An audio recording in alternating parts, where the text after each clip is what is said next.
Ayan, hello guys, magugulay tayo ngayon ng langka. So ayan, nahimay ko na po siya. So nabili ko po siya ng hindi pa himay, ako po yung naghimay. Ayan. So may tanlad po ako dito. Instead po na luya, tanlad po ang aking inilalagay.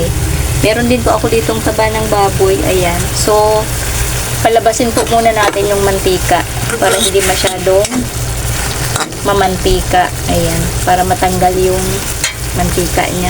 So patutuyuan natin siya dyan. So meron din po ako ditong hipon. Ayan, kaunting maliliit na hipon. So ito po yung isasahog ko.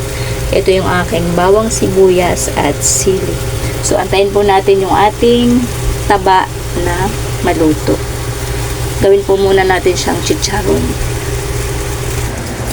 So ito pala guys yung ating pinakayod na nyug. Ayan, pinapiga po natin ng dalawa, isang puro at isa pong pangalawang gata. So dito po natin siya palalambutin yung ating gugulaying langka. Ayan. So ating mong chinichicharon, ayan, naputok-putok na. Malapit na po siyang maluto. Mag-brown. So ayan guys, ito na yung ating taba. Ayan, chicharon na. Tanggalin muna natin at tanggalin po natin yung mantika. Ayan, dami niyang mantika. So, mamaya na po natin siya isahog. So, ihiwalay natin siya dito.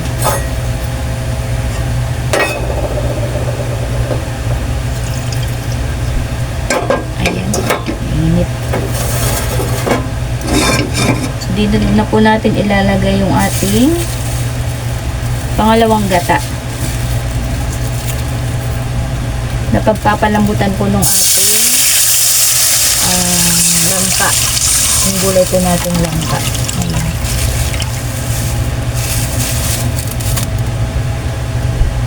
So, ilagay na natin itong ating tanlad.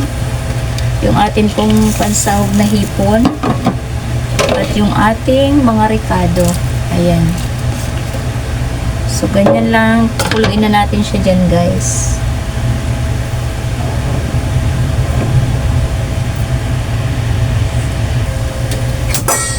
Timplahan na natin ng asin. Ayan. Kung magkulang man po mamaya natin dadagdagan. Tapos lagyan na rin natin ng Ajinomoto. Ayan. So antayin natin kumulo guys. At bago natin ilagay yung ating langkang gulay. So kumulo na guys. Lagyan na natin itong ating hinimay na langkang gulay. Ayan. Madami din pala. So, ayan, madami po siyang sabaw. So, patutuyuin natin siya dyan para lumambot ito. Bago natin ilagay yung ating pinakapurong gata. Ayan, so takpan po muna natin para maganda siya. Maganda yung pagkaluto niya. Check na natin guys. Ayan, tuyo na. Ay, wala na nga talaga. Tuyo na talaga siya guys. So, malambot naman na po ito. Oh. Lumambot na siya doon sa ating pangalawang gata. So, ilagay na natin itong ating purong gata. Nadurog na yata yung sili ko. Pero hindi masiguro siya maangkang. So, ilagay na natin ito guys. Ang ating purong gata. Ayan. So, ilagay na rin natin itong ating tinicharon na taba. Ayan. So, pakuloy natin po siya ulit. Tapos, mamaya po ay titimplahin na natin. Pahinaan natin ng konti ang apoy. Ayan. So, check na natin guys. Ayan.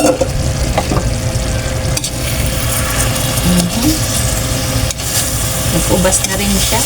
Ayan. Naglamis na. So, luto na ito. Malambot na siya. So, natuyo na rin siya, guys. So, kailangan na natin siyang tikman. Tikman na natin. Ang bango. Ayan, ang lambot niya na. So, tikman na natin.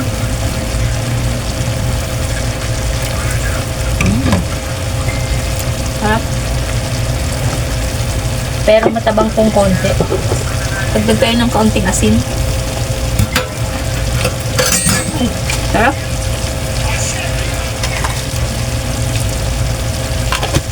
So, okay na siya. Luto na. At dahil gabi na rin po, ayan, saktong-sakto, kainin na. Ang bango, ang sarap. Yan eh, maingay.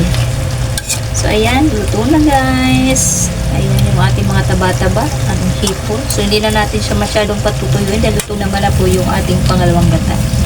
So, hanggang dito na lang po ulit. Maraming salamat. Bye-bye everyone. God bless us all. Thank you.